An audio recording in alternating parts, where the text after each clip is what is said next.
अस्सलाम वालेकुम फ्रेंड्स आप मेरे चैनल पर पहली बार आए हैं तो प्लीज मेरे चैनल को ज्यादा से ज्यादा सब्सक्राइब करें, लाइक शेयर और कमेंट करें। एक कहावत तो सभी ने सुनी होगी कि ऊंट पर बैठे हो तो वो कुत्ता काटा।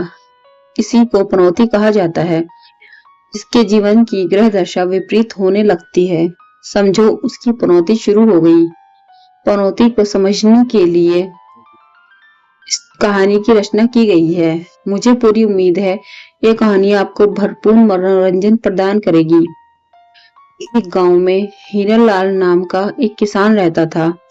उसकी गिनती गांव के जमींदारों में होती थी। उसके पास कई एकड़ पुश्तैनी जमीन थी जिसमें वह खेती किया करता था। लेकिन वह इतना भागा था कि उसकी खेती हर साल बर्बाद हो जाती थी। वह जो भी फसल सोचकर समझकर बोता, उसमें कुछ न कुछ कमी रह जाती। और तो और हीरालाल जिस व्यक्ति के खेत में जाकर खड़ा होता तो खेत के उस हिस्से में कोई फसल नहीं होती थी। गांव के ज्यादातर लोग उसे पनौती समझते थे। कोई भी उसके पास खड़ा होना पसंद नहीं करता था। वह जिसके साथ होता उसके सारे काम बिगड़ने लगते। हीरालाल अपनी बुरी किस्मत से परेशान था। वह अपने आप को कोसता रहता था।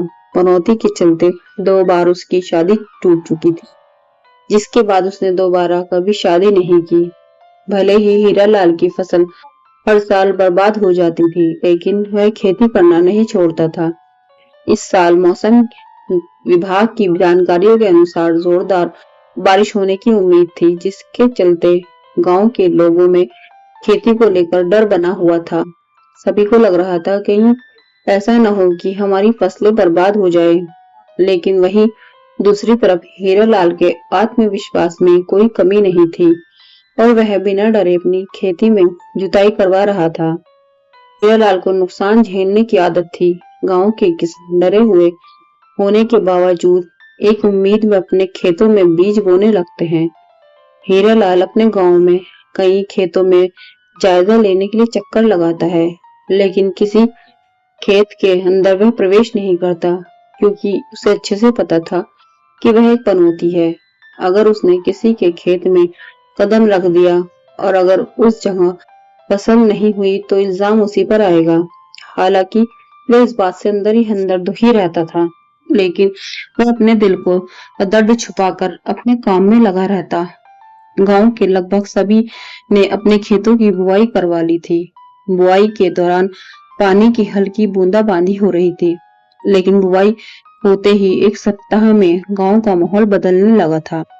बारिश की बूंदों का आकार बढ़ चुका था। किसान अपने खेतों से पानी निकालने की व्यवस्था में लगे हुए थे। किसानों के चेहरों में साफ साफ बारिश का डर नजर आ रहा था, लेकिन हीरालाल के चेहरे में शिकन तक नहीं थी। वह बारिश से बेखौफ होकर अपने खेतों में टहल रहा था। एक रात बारिश अपना विकराल रूप धारण कर लेती है। गांव के आसपास के नदी नाले पूरे उफान पे आ जाते हैं। पानी गांव के खेतों में घुसने लगता है और जैसे ही लोग सुबह उठकर गांव के चारों तरफ देखते हैं तो उनके होश उड़ जाते हैं। गांव के सभी किसानों के खेत पानी से डूब चुके थे। पानी ने सभी की फसलों को नष्ट कर दिया था।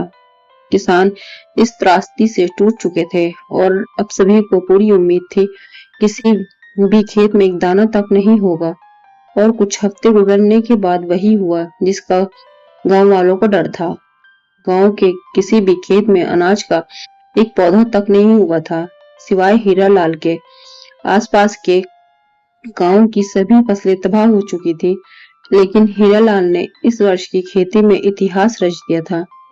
उसके खेतों में आज तक इतनी अच्छी फसल नहीं हुई थी। उसे खुद इस बात पर यकीन नहीं आया था। दूर दूर के गांव से लोग हीरालाल के खेत देखने आ रहे थे। सब यही जानना चाहते थे कि हीरालाल ने किस तरह के बीज और खाद का इस्तेमाल किया है कि इतनी खतरनाक बारिश में भी इसके खेतों की फसल बर्बाद नहीं। हीरालाल मन ही मन प्रसन्न था, लेकिन कहीं न कहीं उसे अचंभा लग रहा था कि आखिर क्यों सबके खेत बर्बाद हो गए, लेकिन उसके खेतों को कुछ नहीं हुआ। गांव वालों की नजरों में हीरालाल के माथे से पनौती का ठप्पा हट चुका था। अब लोग उसे किस्मत का धनी समझने लगते हैं। हीरालाल पैदल अपने खेतों की तरफ जा रहा था। तभी उसे एक बुजुर्ग व्यक्ति नजर आते हैं। हीरालाल उन्हें पहले से पहचानता था, इसलिए वह उनके पास जाकर बैठ जाता है और औपचारिकता के तौर पर उनका हालचाल पूछने लगता है। बुजुर्ग व्यक्ति अपनी बहू से हीरालाल के लिए चाय लाने के लिए कहते हैं। हीरालाल चाय पानी को मना कर देता है और कहता है, अरे बाबूजी, अभी खेत जाना है, फिर थोड़ा शहर का काम भी है। यहाँ से गुजर रहा था, इसलिए सोचा आपके पास थोड़ा बैठ लूं, तो आ गया। तभी एक गाय हीरालाल के पास आकर खड़ी हो जाती है। उस गाय को देखते ही बुजुर्ग व्यक्ति का पूरा परिवार बाहर निकल आता है। सभी हीरालाल की तरफ आश्चर्य भरी निगाहों से देख रहे होते हैं, क्योंकि कुछ ऐसा चमत्कार हो चुका था जिसकी इस परिवार ने कल्पना भी नहीं की थी। यह गाय मरने की हालत में थी और पिछले एक हफ्ते से उसने कुछ नहीं खाया था। उसके अंदर इतनी भी शक्ति नहीं थी कि वह अपना सर ऊपर उठा सके, लेकिन वह हीरालाल के पास चलते हुए आई थी और परिवार के लोग उस गाय को बहुत प्यार करते थे। वह उसका इलाज भी करवा रहे थे, लेकिन गाय की हालत दिन प्रतिदिन गंभीर होती जा रही थी। लेकिन आज जो हुआ, उसने हीरालाल को सबकी नजरों में एक फरिश्ता बना दिया था।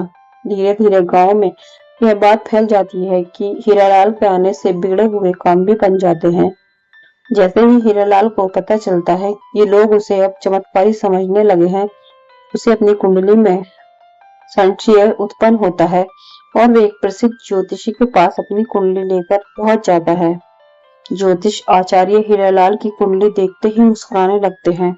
ज्योतिषी बहुत ज्ञानी थे और वह हीरालाल के ग्रहों और नक्षत्रों से उसके साथ हो रहे चमत्कार को देख लेते हैं। वह हीरालाल से कहते हैं, तुम्हारी कुंडली योग कह रहा है कि तुम किसी भी व्यक्ति के बिगड़े हुए काम बना सकते हो, लेकिन उन्हीं ग्रहों का दुष्परिणाम यह भी है कि तुम्हारी वजह से लोगों के बने हुए काम भी बिगड़ सकते हैं और यह तुम्हारी मौजूदगी पर आधारित है। अर्थात यदि तुम किसी के अच्छे कार्य में जाओगे तो उस कार्य के खराब होने के आसार बनेंगे, लेकिन यदि किसी समस्या या तकलीफ में फंसे व्यक्ति के पास उपस्थित हुए तो उसके जीवन में सकारात्मक बदलाव होंगे और यही तुम्हारी किस्मत है। अब तुम्हें ही तय करना होगा कि तुम अच्छे कार्यों के लिए पनौती बनोगे या बुरे कार्यों के लिए चुनौती। दरअसल ज्योतिष आचार्य का कहने का आशय यह था कि हीरालाल को लोगों के अच्छे कार्यों में जाने से बचना चाहिए और जो लोग परेशानियों से गुजर रहे हैं, समय निकालकर उनके पास जरूर जाना चाहिए और यही हीरालाल के जीवन का सर्वश्रेष्ठ उद्देश्य हो सकता है। तभी उसे मन की शांति मिलेगी। हीरालाल ज्योतिष की बात समझ जाता है और अब वह अपनी जिंदगी का लक्ष्य लोगों की मदद करने को बना लेता है। हीरालाल अपने सभी काम करने के लिए नौकर रख लेता है और अपने खेतों में जाना बंद कर देता है। गांव में जिस भी व्यक्ति के खेत बंजर हो चुके थे, वह फिर से अपने खेतों में बुआई शुरू करवा देते हैं और हीरालाल को अपने खेतों में चलने के लिए कहते हैं और लोगों को यह टोटका समझ आने लगता है। देखते ही देखते हीरालाल दूर दूर के गांव में प्रसिद्ध हो जाता है। लोग दूर दूर से उसके पास अपनी समस्या लेकर पहुंचने लगते हैं और वह लोगों की समस्याओं का कारण अपनी क्षमता के हिसाब से कर देता है। अपने आप को पहचानने की वजह से हीरालाल का श्राप ही उसके लिए वरदान बन चुका था। हीरालाल लोगों के सेवा में अपना जीवन समर्पित कर देता है और उसी के साथ कहानी का आखिरी पन्ना बंद हो जाता है। फ्रेंड्स, आपको मेरी कहानी पसंद आई है तो प्लीज मेरे चैनल को सब्सक्राइब करें, लाइक, शेयर और कमेंट। शुक्रिया। अल्लाह हाफिज।